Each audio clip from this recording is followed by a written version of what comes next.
Aisha, where is this stupid girl? Aisha rushed in. Mum, you called me. Aduni replied, Are you mad? Answer me, are you? Aisha replied, No, Mum, I'm not mad. Aduni replied, Who is your mother?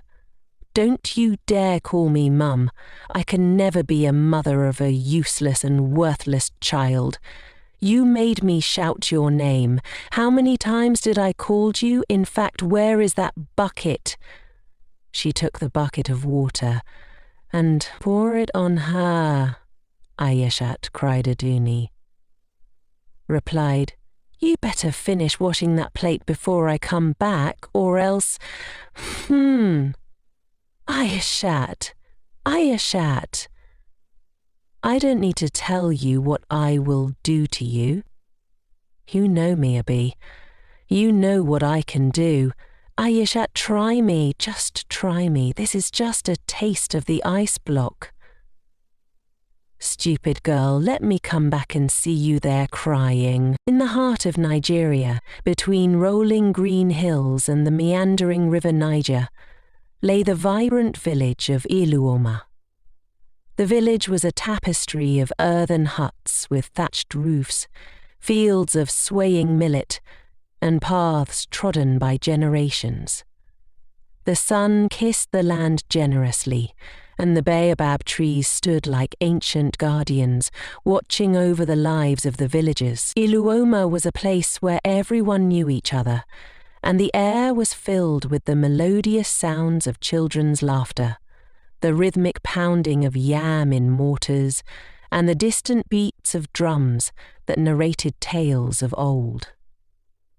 Among the villagers were Olufemi and his wife Aduni, a couple whose story was as common as the red soil underfoot, yet tinged with shades of deep yearning. Olufemi was a tall man with shoulders broad from years of working the fields.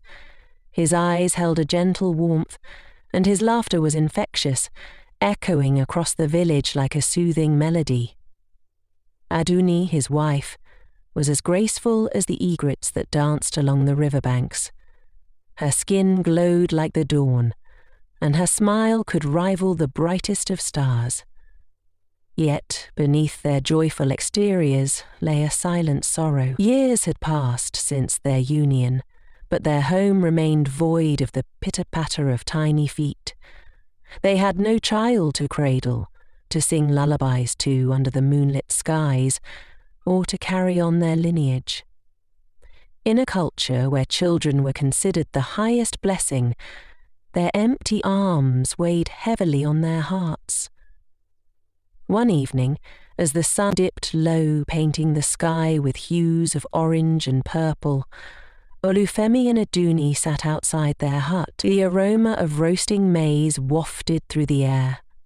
Aduni gazed wistfully at a group of children playing in the distance, their silhouettes dancing against the twilight. Olufemi, she began softly, her voice barely above a whisper. Do you ever wonder if the gods will bless us with a child? Olufemi took her hand gently. My dear Aduni, the gods work in mysterious ways, but perhaps it is time we consider opening our hearts to a child who needs us as much as we need them. Aduni turned to him, her eyes searching his. Do you mean? Yes, he nodded. Let us adopt a child. Let us share our love with one who has no one. Aduni smiled, a hopeful glimmer in her eyes. I think that is a wonderful idea. The very next day, they visited the neighbouring village of Umuofia, where an old woman named Mama Neka cared for orphan children. Her compound was alive with the chatter of little ones, each with a story etched in their innocent eyes. As they walked through the compound, a young girl sitting under a mango tree caught Aduni's attention. She was humming softly, weaving small flowers into a garland. Her skin was the colour of rich cocoa, and her eyes sparkled like the night sky. "What is your name, my child?" Aduni asked gently. The girl looked up, a shy smile playing on her lips. "My name is Aisha," she replied. Mama Enkay approached them. "Aisha is a quiet one," she said. "She lost her parents to the fever last Harmattan. She is kind and thoughtful, but few notice her." Olufemi and Aduni exchanged a glance, a silent agreement passing between them. "We would like to welcome Aisha into our home," Olufemi said warmly.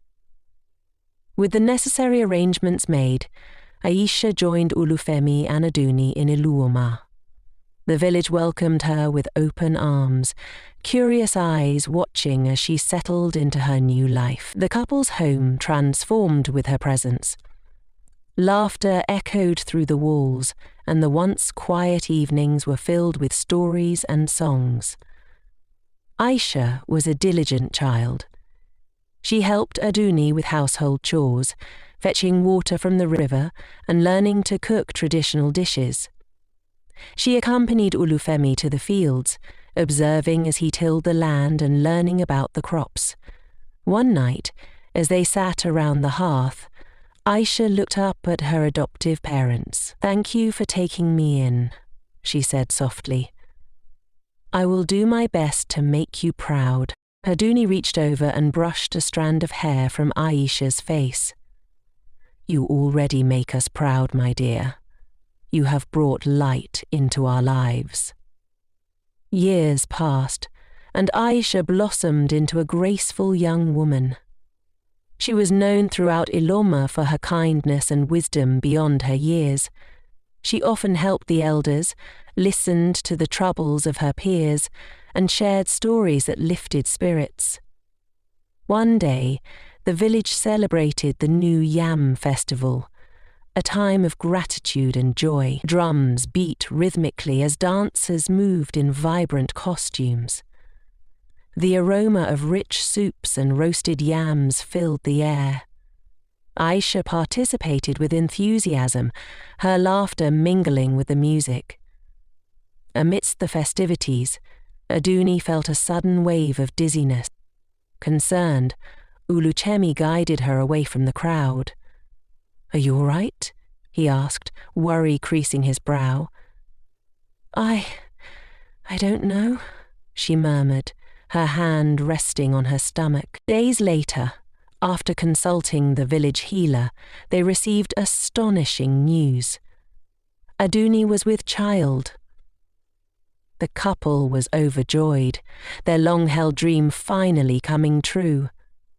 The news spread through Iluoma like wildfire, and the villagers rejoiced with them. As months passed, the atmosphere in the household subtly shifted.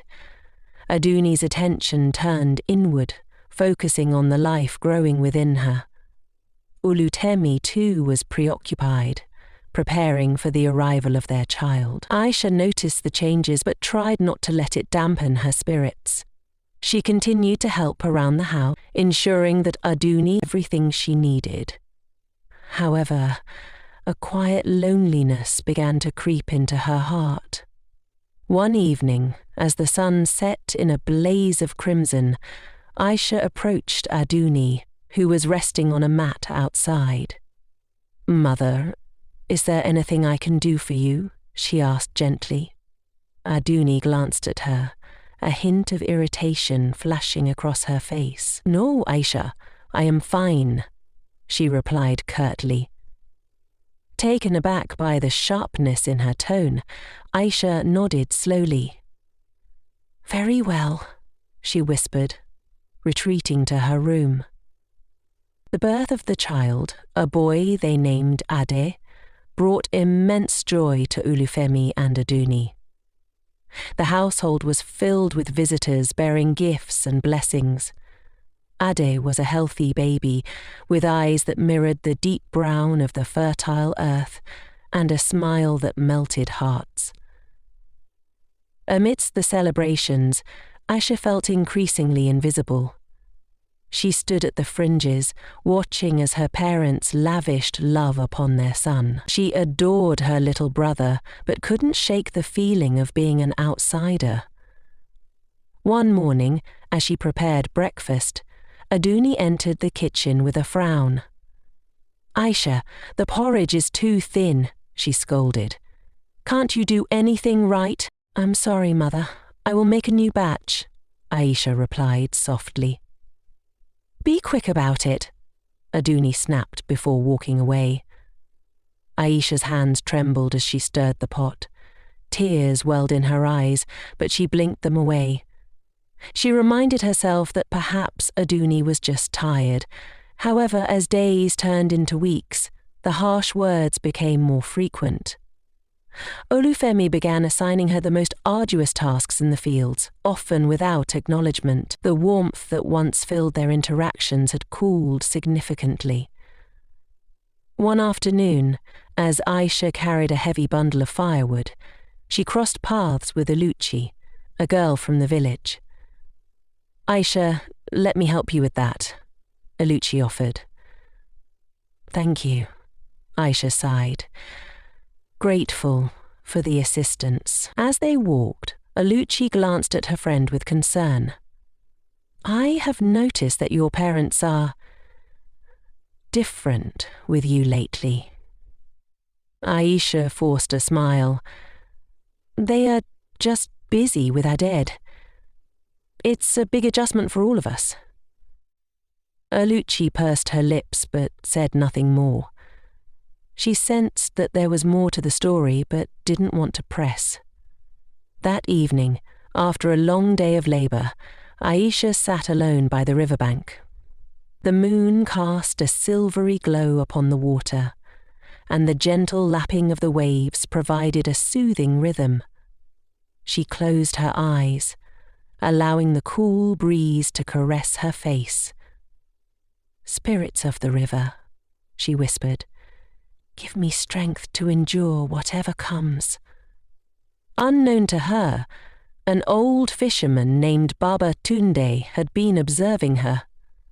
He approached quietly, his footsteps soft on the grassy bank. "Aisha," he called softly. She turned, surprised to see him.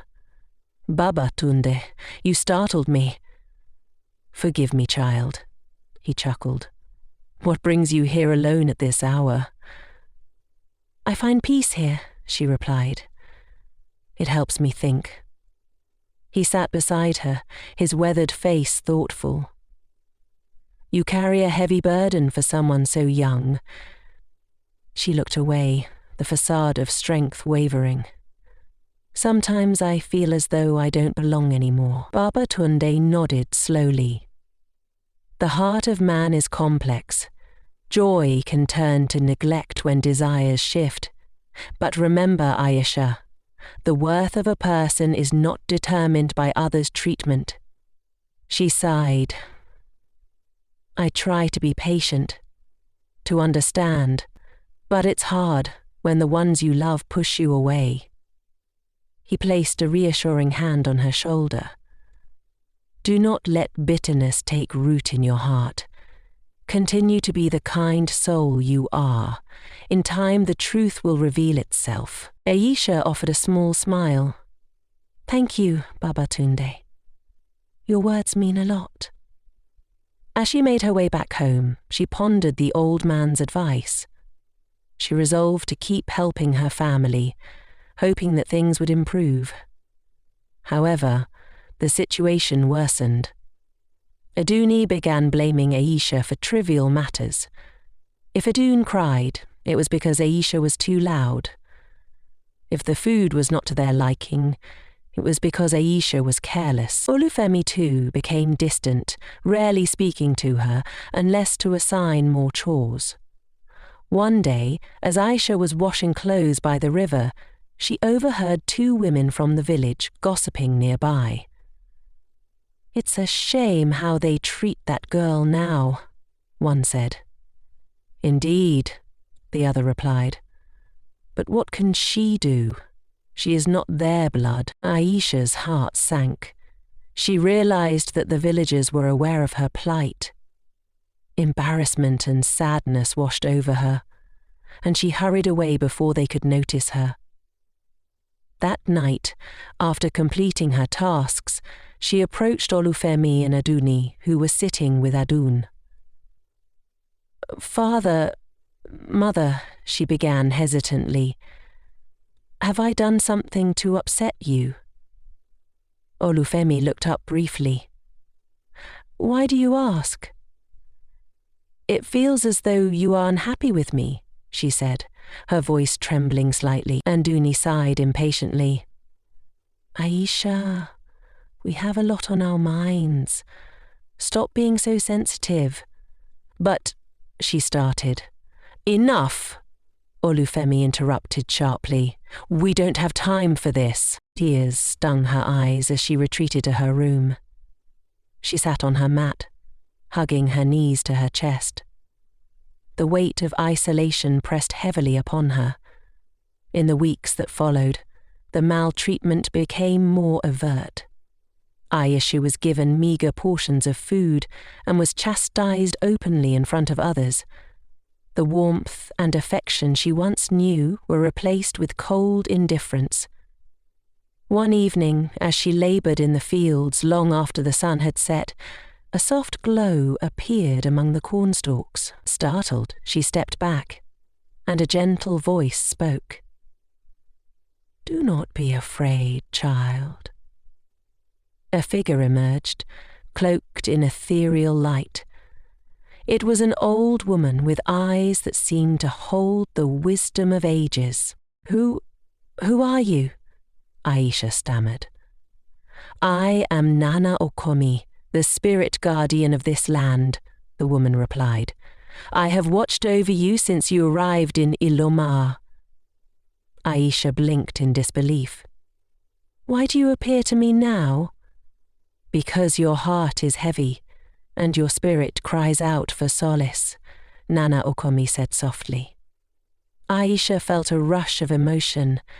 "I don't understand why they no longer love me. I have tried to be a good daughter." The spirit nodded knowingly.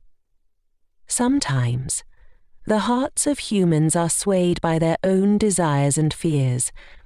It is not a reflection of your worth." "What should I do?" Aisha asked, tears streaming down her face. "Remain true to yourself," Nana Okomi advised. "Your kindness and strength are your greatest assets. In time, the path will become clear." Before Aisha could respond, the glow faded and the spirit was gone. She stood alone in the darkness, a mix of confusion and comfort swirling within her. The next day, as she fetched water from the river, she decided to visit Babatunde. She found him mending his nets by his hut. "Ah, Aisha," he greeted her warmly. "What brings you here?" She sat beside him and recounted the encounter with Nana Okomi. He listened intently, nodding thoughtfully. "The spirits choose carefully whom they reveal themselves to," he said. "You are special, my child." "But what does it all mean?" she asked. "It means that you are not alone," Babatunde replied. "And perhaps your journey is just beginning." As she returned home, Aisha felt a renewed sense of hope. She resolved to continue being helpful and kind. However, fate had more challenges in store. One afternoon, Adun fell ill with a high fever. Aduni was frantic, cradling her son as she wailed. Olufemi sought out the healer, but he was away in another village. Aisha remembered herbs that Mama Neka used to treat fevers. She offered to prepare a remedy. "You think you can help?"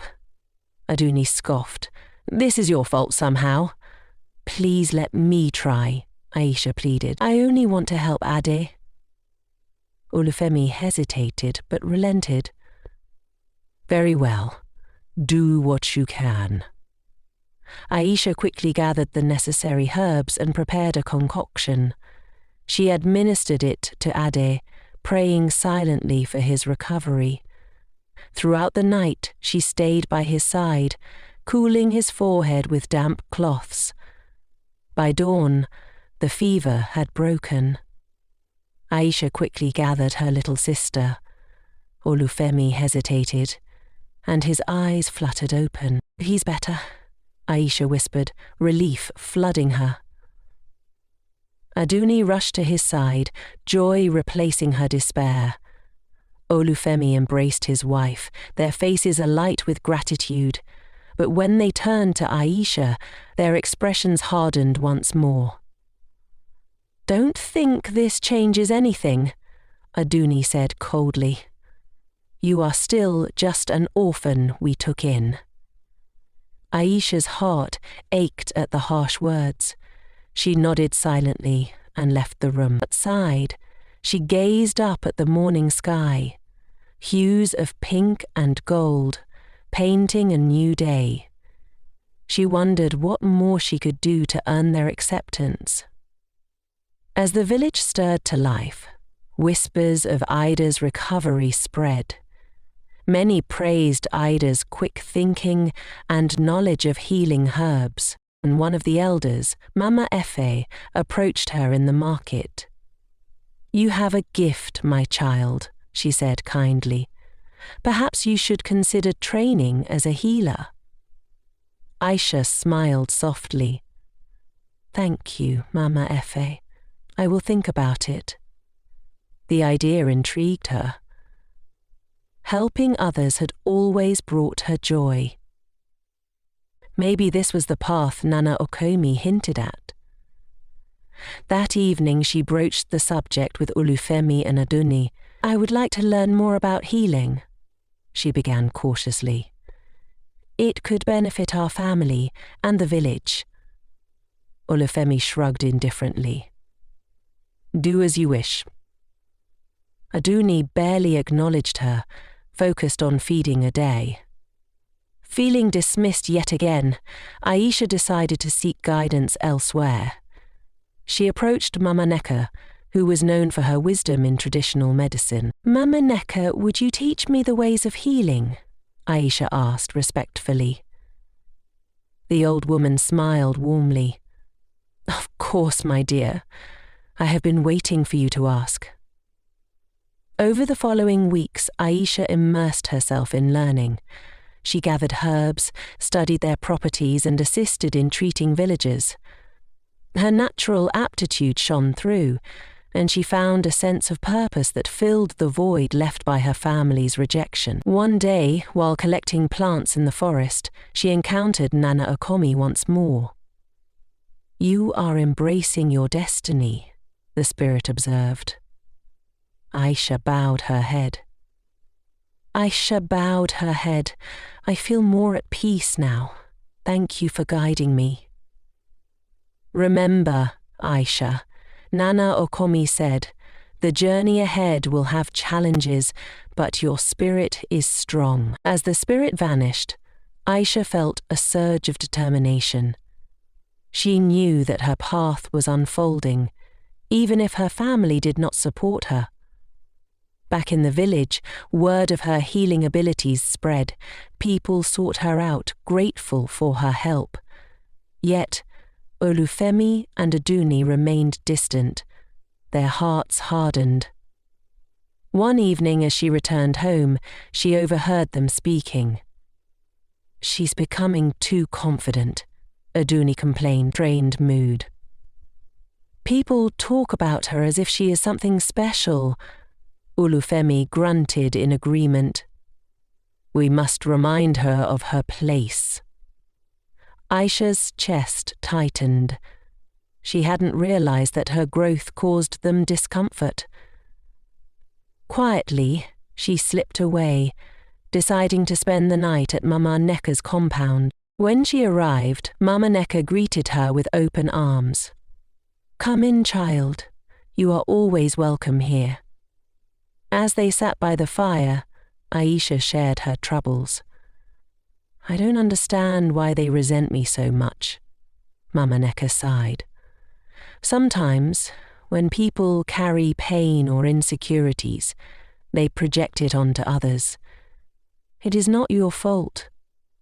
But they were once so loving, Aisha said sadly. What changed? The arrival of their own child may have stirred feelings they didn't anticipate, Mama Neka explained gently. It doesn't excuse their behavior, but it might explain it. Aisha nodded slowly. I just wish things could be as they were. Perhaps in time, the old woman said. For now, focus on your path and continue to do good. As the night came by the village, Aisha felt a mix of sorrow and hope. She was heartbroken that her family is maltreating her badly, so she became scared of each day. Guess what? Find out what happened in our next episode, Part 2. Ella from United States. Can I know your name, and what country are you watching from? Please click the subscribe button and the notification bell to be notified to watch the next episodes.